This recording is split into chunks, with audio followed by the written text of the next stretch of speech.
பார்க்க போகிற ரெசிபி புதினா சட்னி. இது வந்து இட்லி தோசைக்கு மட்டும் இல்லாமல் ரைஸுக்கும் ரொம்ப நல்லாயிருக்கும். இந்த சட்னி வந்து ரொம்பவே ஹெல்த்தியானதும் கூட. இப்போது புதினா சட்னி எப்படி டேஸ்ட்டாக செய்கிறதுன்னு பார்க்கலாம். இது செய்கிறதுக்காக முதல்ல வந்து ஒரு பேன் சூடு பண்ணிடலாம். சூடு பண்ணிவிட்டு 2 டேபிள் ஸ்பூன் அளவுக்கு ஆயில் சேர்த்துடலாம். 1/4 டீஸ்பூன் அளவுக்கு கடுகு சேர்த்துடலாம். ஆயில் சூடானதுக்கப்புறமா கடுகு சேர்க்கணும். அப்போ தான் கடுகு வந்து உடனே வந்து பொரியறதுக்கு ஆரம்பிக்கும். இப்போ வந்து கடுகு நல்லா பொரிஞ்சதுக்கப்புறமா இதில் வந்து 1 டேபிள் ஸ்பூன் அளவுக்கு கடலைப்பருப்பு சேர்த்துக்கிறேன். நம்ம வந்து சட்னி எவ்வளோ செய்ய போகிறோமோ அதுக்கு தகுந்த மாதிரி நீங்கள் சேர்த்துக்கோங்க. இப்போ நான் வந்து 1 டேபிள் ஸ்பூன் அளவுக்கு கடலைப்பருப்பு சேர்த்துக்கிறேன். அடுத்ததாக 1 டேபிள் ஸ்பூன் அளவுக்கு உளுத்தம்பருப்பு சேர்த்துக்கிறேன். இந்த ஸ்டேஜில் வந்து எல்லாமே லோ ஃப்ளேமில் வச்சுக்கணும். நல்லா வந்து இதை ஃப்ரை பண்ணிக்கலாம். இது வந்து லைட் ப்ரௌன் கலரில் வர வரைக்கும் இதை நம்ம லோ ஃப்ளேமில் வச்சு நல்லா ஃப்ரை பண்ணலாம். இப்போ எல்லாமே வந்து நமக்கு லைட் ப்ரௌன் கலரில் வந்துடுச்சு. இப்போ இது எல்லாம் ஃப்ரை ஆனதுக்கப்புறமா இப்போ இதில் வந்து மற்ற இன்க்ரீடியன்ட்ஸ் எல்லாமே சேர்த்துடலாம். இப்போ இது கூட நான் 2 வந்து பெரிய சைஸ் வெங்காயம் சேர்த்துக்கிறேன். நம்ம வந்து ரொம்ப சின்ன சின்னதாக கட் பண்ண வேண்டியதில்லை. இந்த மாதிரி ஓரளவுக்கு கொஞ்சம் பெரிய சைஸாகவே கட் பண்ணிக்கலாம். தக்காளி வந்து 2 வந்து சின்ன சைஸ் தக்காளி எடுத்திருக்கேன். இப்போ அடுத்ததாக இது கூட 1 இன்ச் அளவுக்கு இஞ்சி சேர்த்துட்டு அது கூட 8 பல் வந்து பூண்டு சேர்த்துக்கிறேன். இப்போ அதையும் இதில் சேர்த்துடலாம்.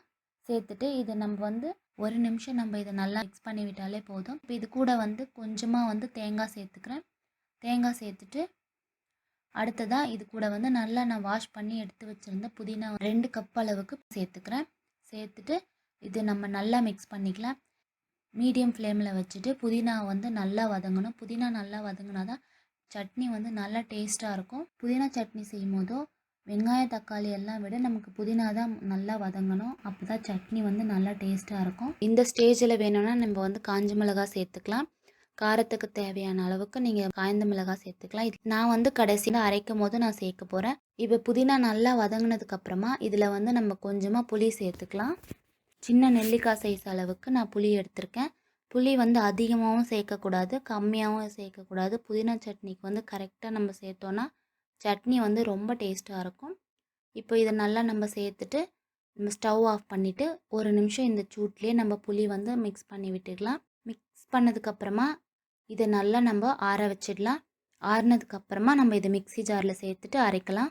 இப்போ இது நல்லா ஆறுனதுக்கப்புறமா இதில் வந்து தேவையான அளவுக்கு உப்பு சேர்த்துக்கலாம். நான் வந்து கல் உப்பு சேர்த்துக்கிறேன். நம்ம சால்ட் வேணும்னாலும் சால்ட்டு சேர்த்துக்கலாம். சேர்த்துட்டு இது ஒரு தடவை நல்லா மிக்ஸ் பண்ணி விட்டுடலாம். இப்போ இது நல்லா ஆறிடுச்சு.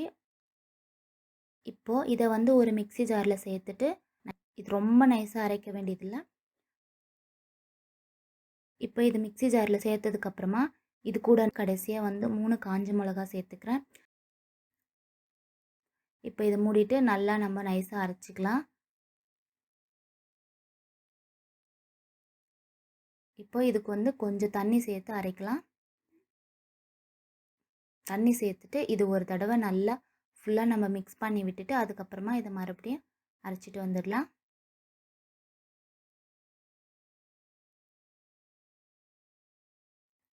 இப்போது சட்னி நல்லா அரைச்சிட்டு வந்தாச்சு.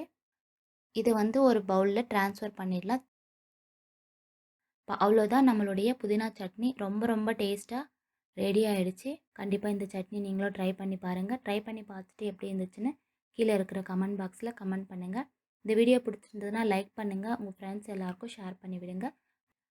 இந்த வீடியோவுக்கு கீழே இருக்கிற ரெட் கலர் சப்ஸ்கிரைப் பட்டனை ப்ரெஸ் பண்ணிவிட்டு கூடவே வர பெல் ஐக்கானையும் கிளிக் பண்ணி வச்சுக்கோங்க. அப்போ தான் அடுத்தடுத்த நான் போடுற வீடியோக்கள் எல்லாமே உடனுக்குடனே உங்கள் மொபைலுக்கு நோட்டிஃபிகேஷனாக வரும். Okay friends, thanks for watching.